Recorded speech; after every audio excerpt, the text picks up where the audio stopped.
5 tips pengelolaan usaha franchise bagi franchisor. Dipersembahkan oleh kursus.co.id. Keuntungan dari usaha franchise memang tidak bisa dianggap remeh. Oleh karena itu, saat ini banyak jenis usaha yang mengandalkan sistem ini. Keuntungan bagi franchise sendiri adalah memasarkan produk lebih mudah karena produk sudah memiliki nama.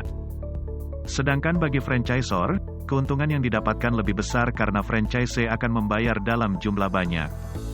Ada banyak hal yang harus dikembangkan dari bisnis waralaba sebagai franchisor. Mengingat biaya yang dikeluarkan oleh franchise itu besar, maka sebagai franchisor kamu harus memutar otak bagaimana caranya menarik konsumen. Selain itu, franchise adalah kerjasama yang dibangun kedua belah pihak dalam waktu yang sangat lama. Perlu strategi yang tepat agar usaha waralaba terus berkembang. Selain terus menjaga apa yang sudah berjalan, kamu juga tetap harus melakukan inovasi-inovasi terbaru. Berikut adalah beberapa tips yang bisa dilakukan franchisor untuk meningkatkan usaha waralaba. 1. Rancang sistem yang baik. Kegagalan bisnis atau tidak berkembangnya usaha waralaba biasanya terjadi karena sistem yang buruk. Sistem yang baik akan menjamin semua pihak yang terlibat bisa bekerja dengan baik, karena memiliki panduan yang pasti dalam menjalankan usaha. Bayangkan saja jika sistem yang diterapkan belum matang dan terus berubah-ubah. Bagaimana dengan franchise yang sudah melakukan kontrak sedangkan peraturannya berubah? Kamu juga akan kesulitan menjalankan manajemen usaha karena tidak ada sistem baku yang dijadikan acuan. Sebaiknya buat sistem yang baik dan ditetapkan sejak usaha mulai berdiri. Kamu bisa meningkatkan sistem menyesuaikan kondisi tapi jangan terlalu sering. 2. Ciptakan proposal usaha yang realistis. Penawaran yang kamu berikan berupa proposal kepada franchise haruslah realistis. Karena nantinya kamu dan konsumen akan bekerja sebagai satu tim yang solid. Berkembangnya usaha akan didukung oleh proposal yang isinya bersifat win-win. Hindari untuk membuat iming-iming palsu demi mendapatkan konsumen. Hal ini kurang bijak, jadi pastikan proposal yang dibuat itu jujur. Adanya proposal yang realistis ini akan membantu kamu siap untuk memasarkan produk. 3.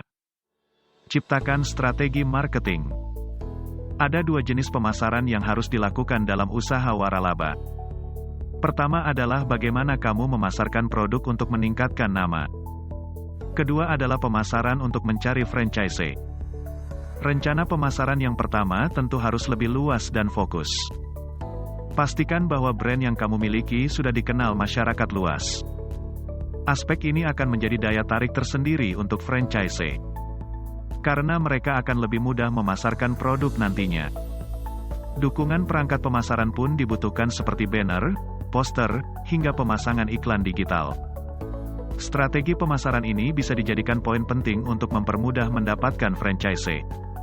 4. Kualitas produk harus terjamin. Dengan membangun usaha waralaba, bisa dikatakan kamu akan bekerja sebagai supplier.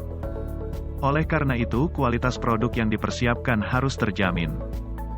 Konsumen produk kamu hanya akan peduli soal kualitas, mereka tidak tahu bagaimana proses pembuatan hingga manajemen bisnis. Melalui kualitas produk yang terjaga dan terjamin, maka akan meningkatkan kepuasan konsumen. Franchise pun akan lebih mudah untuk menjual produknya. Jangan sampai kualitas produk dari gerai satu dan lainnya berbeda. 5. Pemilihan calon franchise. Kualitas produk dan perkembangan bisnis erat kaitannya dengan pemilihan franchise. Ada tahapan screening yang akan membantu kamu menemukan manakah yang bisa dipercaya. Proses screening harus dilakukan dengan hati-hati. Jadi menawarkan usaha waralaba bukan hanya sekedar mendapatkan banyak franchise saja. Bagaimana mereka bisa memilih lokasi serta kemampuannya untuk berbisnis pun perlu diperhatikan. Jangan hanya memilih berdasarkan kesiapan biaya dari pihak franchise saja. Mereka mungkin saja memiliki uang tetapi belum tentu siap siaga melakukan bisnis. Misalnya saja menjaga kualitas rasa untuk produk makanan. Selain itu juga bagaimana mereka bertanggung jawab. Nah, untuk membimbing franchise jadi bekerja lebih baik, kamu juga bisa memberikan bimbingan khusus. Selalu monitoring bagaimana kualitas usaha mereka setiap bulannya. Kamu juga bisa menerima saran dan kritik dari konsumen dari masing-masing outlet untuk tahu bagaimana pelayanan yang diberikan. Inilah bagaimana cara kamu bisa mengembangkan usaha waralaba sebagai franchisor. Monitoring dan selalu melakukan inovasi adalah langkah yang tepat.